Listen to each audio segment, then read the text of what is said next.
15.5 বছরে আমরা বড় মজলুম সংগঠন ছিলাম।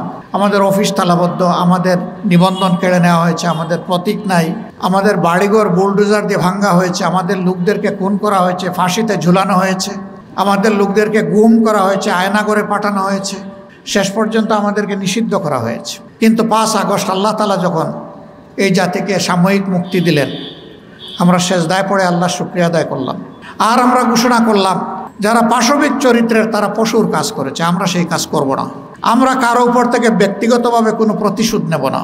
প্রতিশোধ প্রতিহিংসার জন্ম দেয় এবং প্রতিহিংসা সমাজকে ধ্বংস করে ছাড়ে। তবে যারা নিহত পরিবারের সদস্য এবং আহতরা, ন্যায় বিচার পাওয়ার অধিকার অবশ্যই তাদের আছে।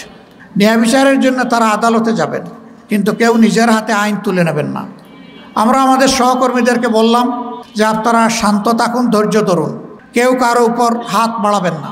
আলহামদুলিল্লাহ 56,000 বর্গমাইলের 18 কোটি মানুষের এই দেশে আমাদের লক্ষ লক্ষ কোটি কোটি সহকর্মী আমাদের এই আহ্বানে সাড়া দিয়েছে।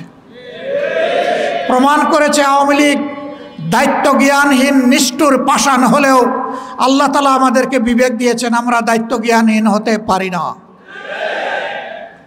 সেই সময়টা আমরা আশঙ্কা করলাম একদল মতলববাজ এখন সুযোগ সন্ধানী হয়ে মাঠে ঝাঁপিয়ে পড়তে পারে। এই জন্য আমরা আমাদের দলীয় নেতাকর্মীদেরকে স্বেচ্ছাসেবক হিসেবে বিভিন্ন ধর্মীয় প্রতিষ্ঠান পাহারা দেওয়ার দায়িত্ব দিলাম, ভালনারেবল মার্কেটগুলা পাহারা দেওয়ার দায়িত্ব দিলাম। বাড়িঘরে যারা আশঙ্কা করেছেন, আমাদের সহযোগিতা চেয়েছেন, তাদের বাড়িঘরও পাহারা দেওয়ার দায়িত্ব আমরা নিলাম।